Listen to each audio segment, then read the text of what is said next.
Previous lecture में हमने R S flip flop पढ़ा था। ये आर एस लैच थी और फिर इसमें हमने क्लॉक लगा के इसको आर एस फ्लिप फ्लॉप में कन्वर्ट कर दिया था। इस लेक्चर में हम आपको आर एस फ्लिप फ्लॉप से डिराइव करके एक नया फ्लिप फ्लॉप बनता है, उसको डी फ्लिप फ्लॉप बोलते हैं। उसके बारे में इस लेक्चर में आज हम देखते हैं। ये एस आर फ्लिप फ्लॉप जो होता है या आर एस फ्लिप फ्लॉप होता है, derive from R S flip flop.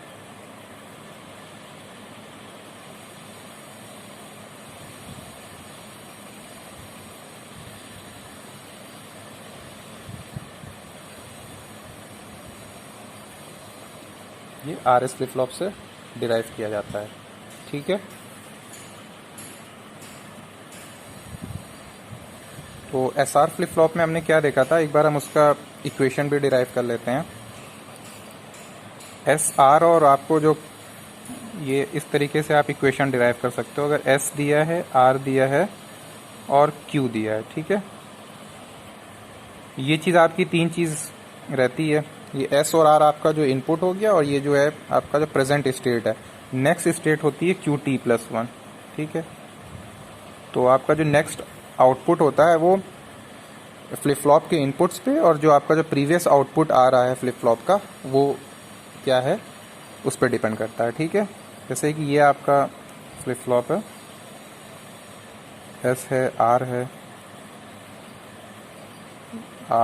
ये एस है, ठीक है, और क्यू है, क्यू बार है, ठीक है। तो यहाँ से ये आउटपुट निकल रहा है। आउटपुट आया क्यू टी आया, फिर नेक्स्ट आउटपुट आपका आया क्यू टी प्लस वन आया, फिर नेक्स्ट आउटपुट आपका आया क्यू टी प्लस टू आया, ठीक है। इस तरीके से आउटपुट आपका अलग अलग इंस्टेंट पे आता है। तो ये प्रीवियस आउटपुट हो गया, नेक्स्ट आउटपुट ये हो गया। अगर ये प्रीवियस आउटपुट है तो नेक्स्ट आउटपुट आपका क्यू टी प्लस वन है। तो ये एस आर और क्यू टी है। तो एस आर और क्यू टी का हमने ये तीन वेरिएबल है, तो इसका कितना कॉम्बिनेशंस बन जाएंगे आपके? 4 कॉम्बिनेशंस बन जाएंगे, ठीक है। तो 4 कॉम्बिनेशन हम यहाँ पे कर लेते हैं। 0 0 0 0 0 1 0 1 0 0 1 1 1 0 0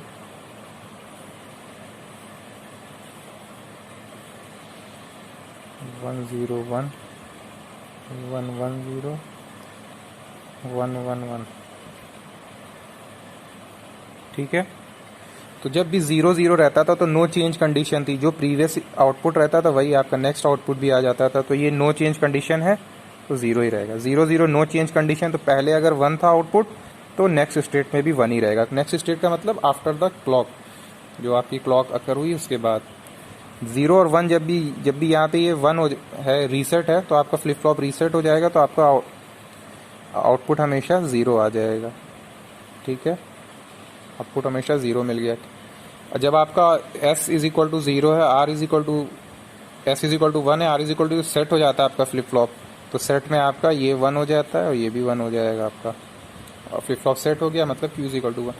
और ये 1 1 पे आपकी इनडिटर्मिनेट कंडीशन बोली जाती है। 0 भी हो सकता है, 1 भी हो सकता है, 0 भी है, 1 भी। तो इसलिए इसको हम डोंट केयर कंडीशन क्रॉस करते हैं। अब हम यहाँ पे expression S R flip flop पर डिराइव करते हैं। इसके लिए हमारे पास 3 वेरिएबल हो चुके हैं। तो आप ये 3 वेरिएबल्स के मैप बना लो, ठीक है। ये क्या यहाँ पे एस बार एस हो जाएगा, R bar Q bar, R bar Q, R Q और आर क्यू बार, ये आ गया। फिर आपने हम ये लिख दिया 0 1 0 0 1 1 और क्रॉस क्रॉस, ठीक है। तो अब हमें ग्रुपिंग करनी है, तो ग्रुपिंग में तो हम डोंट केयर कंडीशन का यहाँ पे यूज़ कर सकते हैं।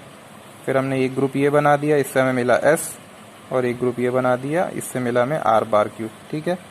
तो हमें क्या मिल गया, क्यू टी प्लस 1 क्या होता है, s प्लस r बार क्यू टी, ठीक है। ये आपका जो फाइनल इक्वेशन है। अगर आपको s और r की वैल्यू पता है और प्रीवियस आउटपुट जो है, ये क्यू टी क्या है, प्रीवियस आउटपुट, और क्यू टी प्लस 1 क्या है, नेक्स्ट आउटपुट। तो नेक्स्ट आउटपुट आपको पता चल जाएगा, या नेक्स्ट आउटपुट मतलब आफ्टर क्लॉक के बाद जो आपका आउटपुट हो रहा है वो। क्लॉक अकर करने के बाद ही आपका फ्लिप फ्लॉप का आउटपुट चेंज होता है, तो ये क्लॉक के बाद का आउटपुट है। ठीक है, तो अगर देखिए अब डी फ्लिप फ्लॉप पे हम आते हैं। डी फ्लिप फ्लॉप क्या कैसे रहता है, देखिए यहाँ पे अगर आप R Q T plus one है, Q T plus one is equal to S plus R bar Q आया है आपका। ठीक है, अगर आप R bar equal to S ले लेते हो, ठीक है, तो यहाँ पे ये इक्वेशन किस में कन्वर्ट हो जाएगा, क्यू टी प्लस वन क्या होगा, एस प्लस एस क्यू हो जाएगा। ठीक है, फिर तो इसलिए हम यहाँ पे एस प्लस एस क्यू को क्या लिख सकते हैं, क्यू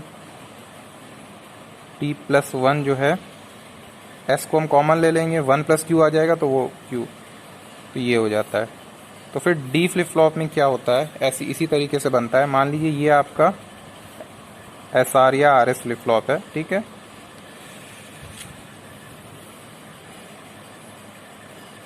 मान लीजिए ये आपका फ्लिप फ्लॉप है एस है, और ये आपका फ्लिप फ्लॉप, ये आर इनपुट है, ये क्यू है, और ये क्यू बार है।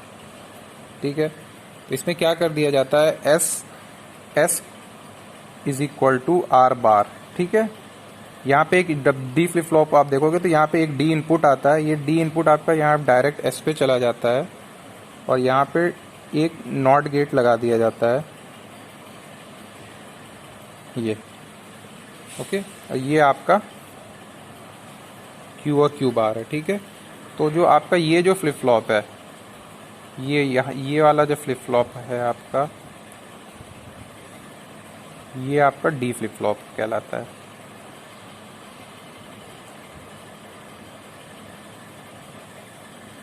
ये जो आपका फ्लिप फ्लॉप हो गया, ये डी फ्लिप फ्लॉप हो गया। ठीक है, डी फ्लिप फ्लॉप को डिले फ्लिप फ्लॉप भी बोला जाता है, डिले फ्लिप फ्लॉप,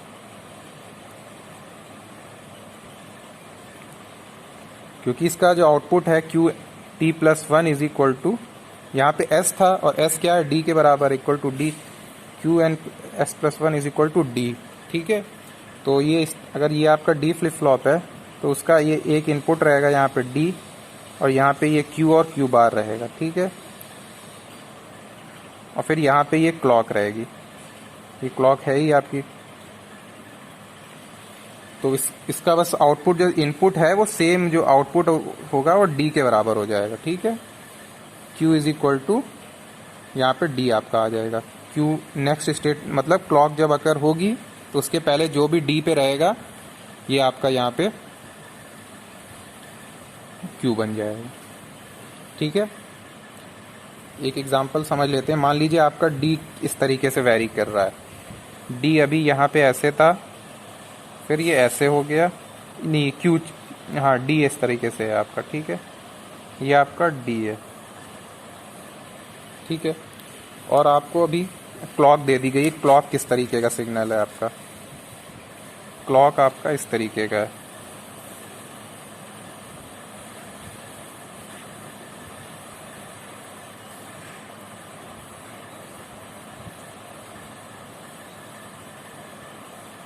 ठीक है, इस तरीके की क्लॉक है आपकी।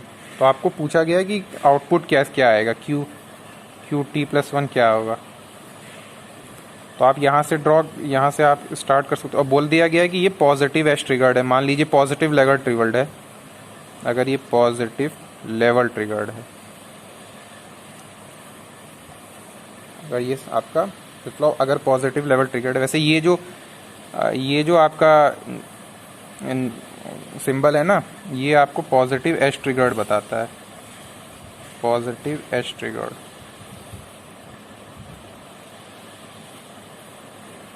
ये जो ट्रायंगल जैसा बना देता है तो ये एज ट्रिगर्ड के बताता है। अगर निगेटिव एज ट्रिगर्ड रहता है तो यहाँ पे एक इस तरीके से अगर बना है तो ये चीज़ हो जाता है निगेटिव एज ट्रिगर्ड। ठीक है, और जब ये ट्रायंगल नहीं रहती है, सिंपल इस तरीके से रहता है, मान लीजिए ये है आपका ऐसे बस कनेक्टेड है, तो ये है आपका लेवल ट्रिगर्ड, ये पॉजिटिव लेवल ट्रिगर्ड है। ठीक है, अगर यहाँ पे बबल ऐसे बना के क्लॉक लगा दिया है, ओके, तो ये बोलता है निगेटिव लेवल ट्रिगर्ड। ठीक। तो ये इसमें आउटपुट पूछा है, तो आउटपुट आप यहाँ पे देख लोगे कि यहाँ ये पॉजिटिव लेवल ट्रिगर्ड है, मतलब ये पोर्शन में ही जो भी आपका चेंजेस होंगे वही आपका रिफ्लेक्ट करेगा, ठीक है, पॉजिटिव लेवल ट्रिगर्ड। तो ठीक है, तो निगेटिव में जो ऑलरेडी है, जो प्रीवियस है, वो ऑलरेडी मेंटेन रहेगा। तो आप जब भी यहाँ पे इंस्टेंट है उस तरह से आप यहाँ लाइन बना सकते हो। आपने ये लाइन बना लिया है,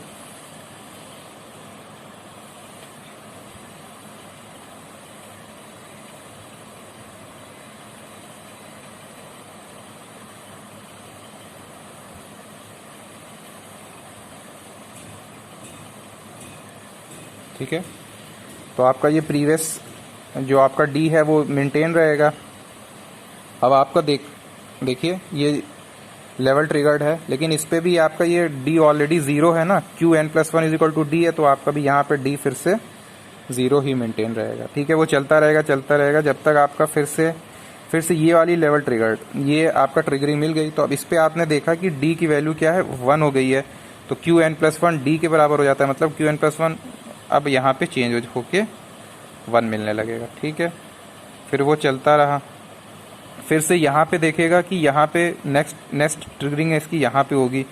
फिर यहाँ पे भी अब लेवल ट्रिगर देखेगा कि यहाँ पे क्या है, आउटपुट हाई, डी जो है इनपुट जो है वो हाई है, तो वो हाई मेंटेन रहेगा, यहाँ पे चलता रहा। फिर ये वाले इंस्टेंट पे क्या हुआ, यहाँ पे जब इसने चेक किया तो यहाँ पे डी की वैल्यू जो है वो लो हो गई है, तब यहाँ पे फ्लिप फ्लॉप का जो आउटपुट है वो लो हो जाएगा, ठीक है। तो ये आपका Qt+1 है, ठीक। एक बार और समझ लेते हैं, ये आपका डी इनपुट दिया गया है, ये है ऐसा, और ये क्लॉक है। बाकी सिर्फ क्लॉक के इंस्टेंट पे आपको देखना है कि डी क्या है। पहले तो डी निगेटिव चल रहा है तो आप निगेटिव में, अब जब आपकी क्लॉक जहाँ पे एक्टिव यहाँ पे आई तो आप देखा डी निगेटिव है, और आपका जो आउटपुट होता है वो डी के बराबर होता है, तो यहाँ पे निगेटिव ही रहा। फिर ये वाले इंस्टेंट पे आपने देखा कि ये हाई इनपुट हो गया, तो यहाँ पे भी आउटपुट हाई हो गया। फिर ये वाले इंस्टेंट पे आके फिर चेक करेगा फ्लिप फ्लॉप की क्या डी है, तो फिर जब चेक किया तो देखा फिर अगेन हाई है, तो वो अगेन वो हाई पे छोड़ दिया। फिर वो नेक्स्ट ये वाले इंस्टेंट पे चेक किया तो लो है, तो फिर वो आउटपुट यहाँ पे लो कर दिया। तो इस तरीके से आपका ये डी फ्लिप फ्लॉप आपका आउटपुट ये निकल के आ जाएगा, ठीक है। Thanks for watching.